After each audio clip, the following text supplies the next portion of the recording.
Baru-baru ini jagat maya dihebohkan dengan aksi berburu koin berhadiah dengan mengunduh aplikasi Jagat Koin Hunt. Pemburuan koin berhadiah itu menjalar ke sejumlah kota di Indonesia. Ironisnya, demi mencari koin, para pemburu koin nekat merusak sejumlah fasilitas umum. Di Kota Bandung, Jawa Barat, sejumlah warga baik dewasa maupun anak-anak ikut mencari koin dengan aplikasi yang tengah viral itu. Namun sayangnya, pencarian koin jagat tersebut mengakibatkan fasilitas umum di Kota Bandung rusak akibat pencarian koin yang menyasar semua sudut.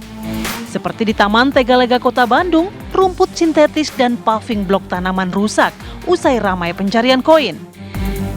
Pemerintah Kota Bandung meminta pencarian koin itu dihentikan karena diduga tidak ada izin dari pihak aplikasi. Di Kota Surabaya, pencarian koin jagat terjadi di kawasan Tugu Pahlawan, Surabaya. Orang dewasa hingga anak-anak ramai-ramai mengais koin jagat dari lokasi ke lokasi yang lain. Mereka bahkan tidak segan-segan untuk merogoh ke dalam taman. Pihak Dinas Infokom Kota Surabaya akhirnya membubarkan aktivitas pencarian koin di taman atau fasilitas umum karena aksi mereka bisa merusak taman di Kota Surabaya. Sementara di Jakarta, salah satu lokasi pencarian koin jagat terjadi di kawasan Stadion Utama Gelora Bung Karno. Kerusakan sejumlah tanaman hingga paving blok pecah tak terelakkan saat pemburu koin jagat mulai beraksi. Pihak pengelola Komplek Gelora Bung Karno menyayangkan pihak pemilik aplikasi tak meminta izin saat menempatkan koin-koinnya di kawasan GBK. Pihaknya meminta agar pemilik aplikasi segera membersihkan sisa-sisa koin yang tersebar dan bertanggung jawab terhadap sejumlah kerusakan yang disebabkan aksi pemburu koin. Hingga saat ini, aplikasi Jagat Koin Hunt telah diunduh lebih dari 10 juta akun dan terus bertambah. Iming-iming hadiah mulai dari 100.000 hingga 100 juta rupiah membuat orang ramai-ramai tergiur berburu koin. Ironisnya, aksi berburu koin menjadi meresahkan karena kerap merusak sejumlah fasilitas umum. Tim TV One mengabarkan.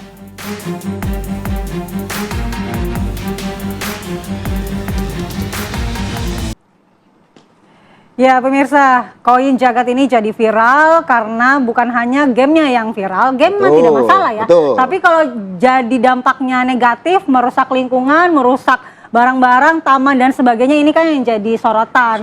Tapi kalau Andi Kumala kayaknya nggak bakal karena dia nggak nyari koin, pakainya QRIS kayaknya, lebih gede gitu. Belanja nih. Dan di segmen ini kita akan bahas bagaimana fenomena koin jagat kemudian bisa merusak fasilitas-fasilitas umum dengan beberapa narasumber nih yang sudah ada di studio. Ada siapa saja nih, Andi Kumala? Iya, ada Mas Roy Suryo, pemerhati multimedia dan telematika. Selamat pagi. Pagi Mas Dirip, pagi juga pemirsa TV One. Iya. Kemudian ada juga Mbak Yuwanita Apriliandini Sirgar, sosiolog perkotaan UNJ. Selamat pagi, Mbak. Selamat pagi, Bu Yuwanita. Iya, mungkin kita ke Mas Roy Suryo dulu, karena saya juga sebagai orang yang nggak terlalu doyan game ya. Bagaimana sih sebenarnya Mas Roy teknologi yang digunakan oleh aplikasi koin jagat ini? Kalau saya dengar-dengar sih mirip dengan dulunya Pokemon. Nah itu seperti Pokemon apa? kan memang sudah lama, sejak 2016 dulu ya kan. Ini memang belum lama, perusahaan ini kan Jagat Private Limited ini kan baru didirikan akhir 2021. Pendirinya orang Indonesia loh. Gitu. Ya, dia tapi sekolah di luar ya. Si Barry Began itu kan dia mengaplikasikan ilmunya. Dia orang sipil, kemudian dia kuliah di Massachusetts sama di salah satu perguruan tinggi. Kemudian dia orang arsitek. Nah, dia menggunakan prinsip yang sama sebenarnya kayak Pokemon. Jadi dia pakai augmented reality. Jadi dihubungkan dengan GPS. Cuman bedanya adalah kalau dulu di Pokemon itu kan benar-benar hanya virtual. Orang mencari itu kan paling hanya dapat poin aja. Ya, dia menang-menang di situ. Nah, di sini koin yang ditemukan itu nanti ada nomor serinya. Nah, nomor serinya ini digolongkan nanti. Ada yang perunggu, ada yang perak, ada yang emas gitu ya. Bisa ditukar. Dengan uang tunai. Dengan nominalnya juga lumayan gitu. Menggiurkan ya, Mas Suryo. Ceritanya, tapi ada nggak yang pernah dapat? Ada beberapa yang udah cuman kan dapet. belum sampai ke angka yang ratusan juta itu yang kan. fantastis memang betul. Tapi memang apakah ini ada pelanggaran begitu dari aplikasinya Ya sendiri? jelas, kalau menurut saya. Apakah dia punya izin untuk kemudian menyentuh secara fisik ya? Pokemon saja, Pokemon Go saja dulu, itu pun nggak ada izin untuk menyentuh secara non fisik waktu itu. Tapi kan orang masuk-masuk sampai dilarang di mana-mana, dilarang main Pokemon. Gitu kan? Di mana-mana. Iya, jadi sibuk ya. Ini juga sama. Gitu, apa yang ada di GBK, apa yang ada di Taman Bungul di Surabaya, apa yang ada di Bandung, itu kan juga sama, dia kemudian digambarkan di kita unduh yaitu di App Store atau di Play Store. Itu kan kemudian di situ muncul lokasinya ada di mana. Ya dia kan ke sana, secara real dia ke sana. Kemudian di situ digambarkan nanti ada pot tadi, ada ada konblok yang dibuka, ada paving. Nah dia kemudian nyentuh beneran kan, geser-geser gitu. Terus ada tadi rumput yang diangkat. Ini kan keterlaluan. Jadi menurut saya pemerintah dalam ini pusat ya, kita nggak bisa ngandelin pemerintah daerah. Kan pemerintah daerah kan bingung ini, mikirnya jangan-jangan sama pusat udah kasih izin. Ya kayak pagar tadi lah, pagar di laut tadi. Jangan-jangan yang daerah mikirnya jangan-jangan ada izin. Makanya Komdiji, Mbak. Iya. Nah kalau melihat dari gamenya kan yang saya tangkap adalah berarti ini mirip dengan Pokemon dulu, tapi ini akhirnya ada fisik, ada koin fisik yang didapatkan. Ini bagaimana tren dari game yang saat ini menghubungkan antara atau menggabungkan virtual dengan fisik ini saat ini? Ya itu nanti lebih banyak ke sisi sosiologisnya. Cuman menurut saya inilah kecanggihan teknologi yang dimanfaatkan untuk kemudaratan atau bahkan bisa kejahatan. Karena kan kenapa saya bilang kejahatan? Saya nulis kemarin panjang itu karena orang kan nanti mau nggak memasukkan data pribadinya. Nanti pasti ada fasilitas sharing your identity, private identity. Nanti terus nanti masuk ke privacy tadi. Nanti bisa juga nanti apa kita misalnya gabung ke situ. Nanti ada iuran atau ada urunan segala gitu. Pasti nanti akan ke sana. Tapi udah dikaji belum? Aspek keamanannya seperti apa? Pasti Mas Roy udah ini. Pasti tidak aman. Pasti data kita itu bukan dijual lagi, dikasih murah. Apalagi yang ngunduh kan udah jutaan kan. Gitu. Dengan mudahnya data pribadi kita itu kita taruh gitu. Dan ya memang sekali lagi saya bilang, ini himbauan saya kepada Komdiji ya. Gitu. Segera deh ambil ini. Saya sudah lihat kemarin. Memang Pak Wamen ya, sahabat saya Mas Nezar udah melakukan komen bagus gitu ya. Tapi menterinya Mutia harusnya segera dong artinya peringatkan dia.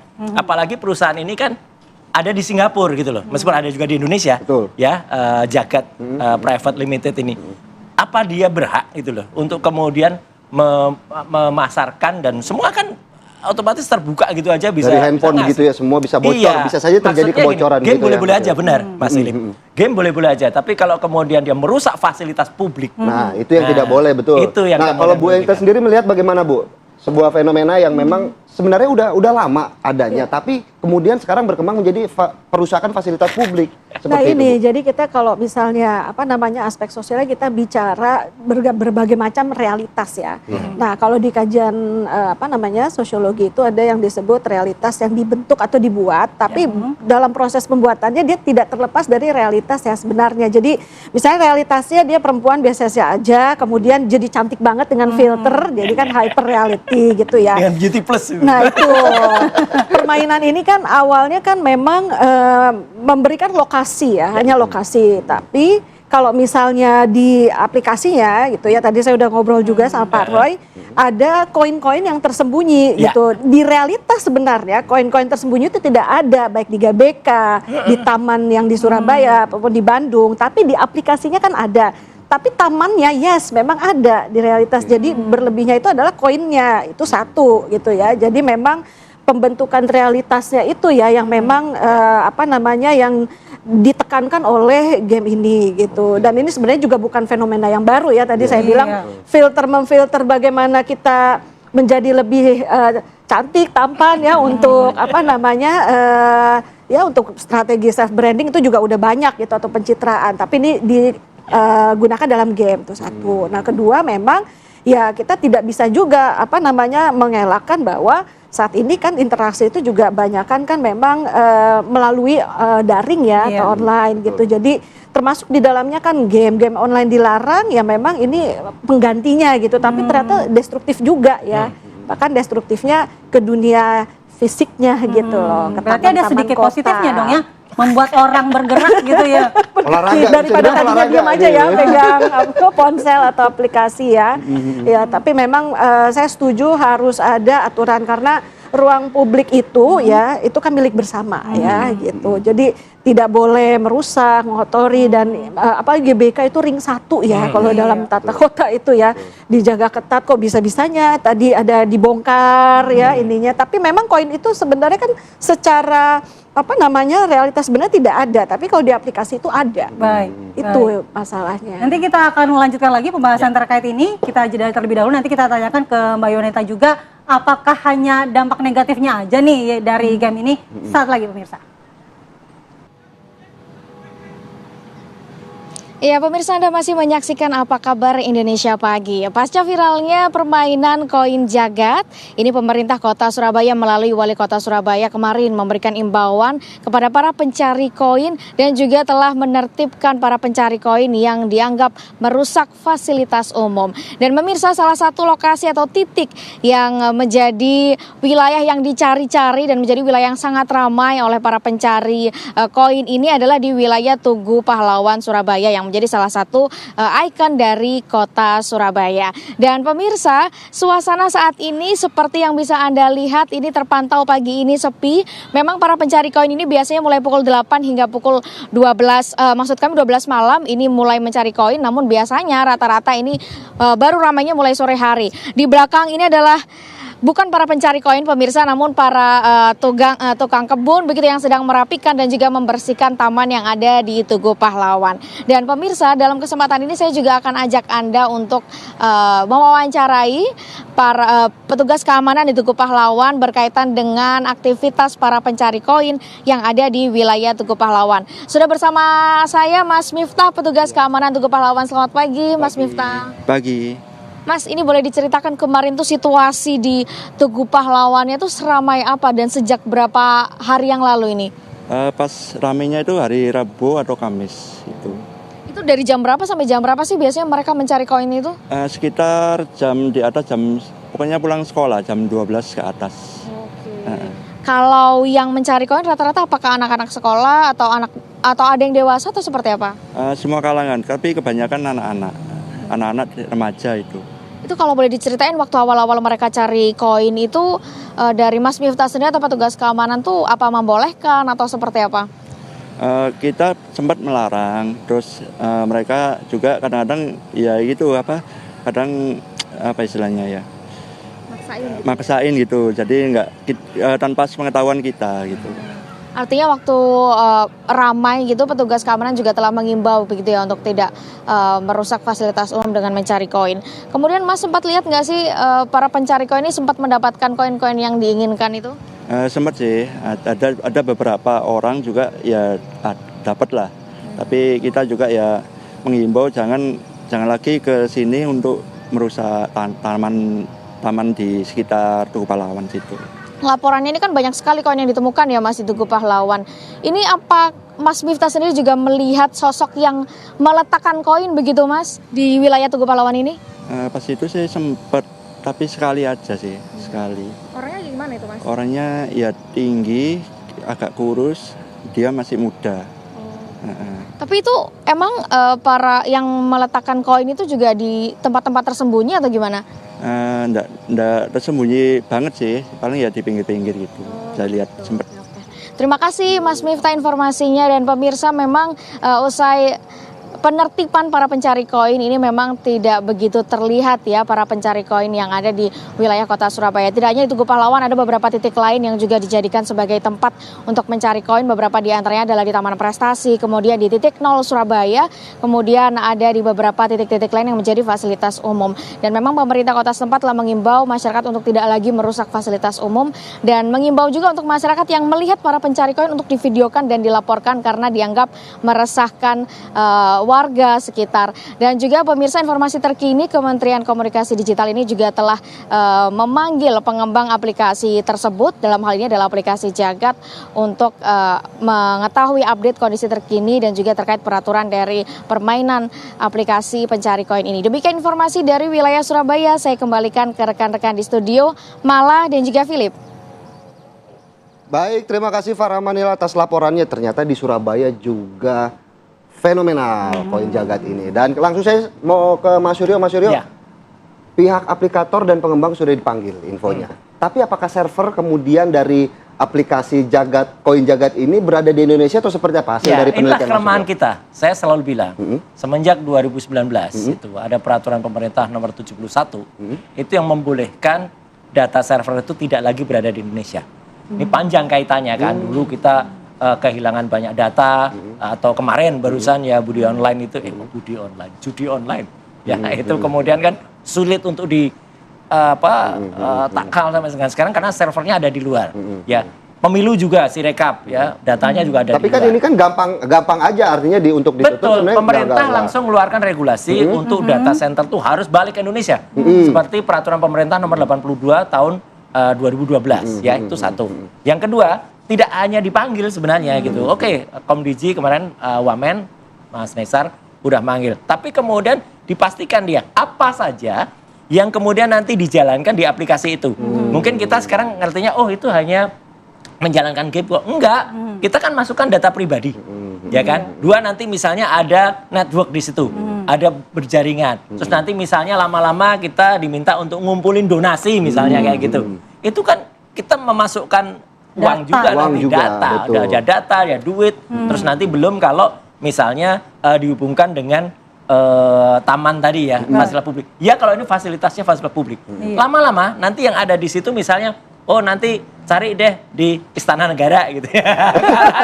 Loh iya kan? Bahaya juga. Bahaya juga. Dan kalau sudah rombongan gini, Mbak Andi, Baik. itu kan orang udah emosi. Kita Baik, main baik. di sini kok dilarang. Nah, karena gitu juga kalau kita lihat fenomena ini justru juga sudah digandrungi oleh usia menengah ke bawah begitu Bu itu Yunita. masalahnya. Seperti apa melihatnya?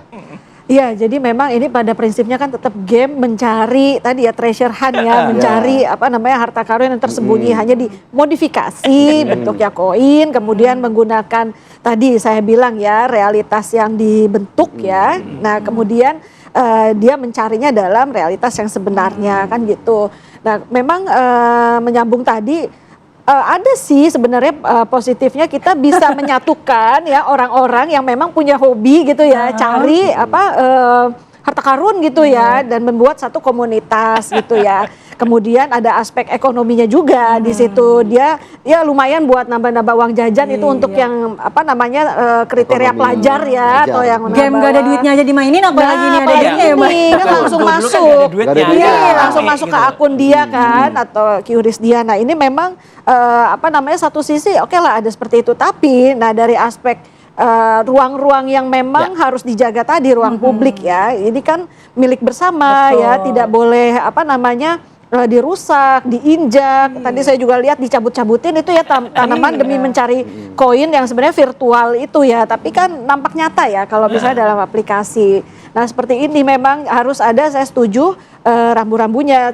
Sebenarnya kalau di ruang publik itu sendiri sudah ada kok aturan yang dilarang mengotori, Nggak boleh menginjak injak tanaman, rumput, buang ya. sampah sembarangan. Itu perda-perda itu udah banyak gitu. Cuman memang ya karena aplikasinya itu sendiri tadi ya Pak Roya yang memang belum ada aturannya karena memang baru sekali. Jadi mungkin sekarang tidak boleh menaruh barang di ruang publik itu juga barang virtual juga kali ya. Kan koinnya itu kan virtual ya. Gitu. Ini maksudnya itu harus Dan berarti ini antara diformulasikan kembali gitu. antara pengembangnya yang merevisi gamenya atau Satpol PP yang kerjanya nambah. Pengawasannya yang ditambah Tapi begitu. menurut saya penting peran pemerintah ya gitu, karena harus jelas sikapnya. Masa sih urusan gini larinya ke presiden lagi, kayak pagar gitu, menunggu sampai presiden statement, baru kemudian semua bergerak. Karena kan daerah itu kasihan, Mbak Mala. Jadi daerah itu kasihan, mereka nunggu yang jangan izin dari pusat. Baik. Maka sekali lagi, Regulasinya harus segera di ya Komdiji harus berani disosialisasikan. dan jangan diem aja. Gitu. Tapi game ini bisa bikin kecanduan nggak sih, Bu Yunita? Nah ini namanya prinsipnya game itu kan memang addicted gitu kan. Dia menstimulasi alam bawah sadar apalagi kalau misalnya anak-anak dan remaja ya untuk terus ya berpartisipasi gitu. Semakin sering berpartisipasi tentunya kan juga keuntungan ya bagi si aplikator gitu. Ini kan ada aspek bisnisnya juga. Jadi memang di create apa namanya addicted baik dari ada levelnya gitu kan ya, kemudian selain ada levelnya ini juga sejagat gitu ya, jadi kan bisa Jakarta ke Bandung, Bandung ke Surabaya, itu challenge-nya menurut saya luar biasa. Iya, challenge baru. Sekalian jalan-jalan bagi anak-anak karena ini keluar kan. kota. Nah seperti itu. Baik, Mbak Yunita, Mas Roy Suryo. Intinya pemerintah jangan diam saja. Baik. Apalagi pemerintah bilang saya fura-fura nggak Oke. tahu apa-apa. Ya, jangan. Baik. Terima kasih Mas Suryo. Ya. Atas waktunya bagaimana. Tadi sedikit mungkin menambahkan Bu Yunita. Tadi juga ada beberapa aspek, mungkin salah satu aspek olahraga yang ketinggalan. Karena orang jadi bergerak, nyari koin Iya, begitu ya. nggak mager lagi Nggak ya. mager Iya. lagi. Oke. Baik, terima kasih Bu Yunita dan Mas Suryo atas Sehat selalu. waktunya. Mas Philip.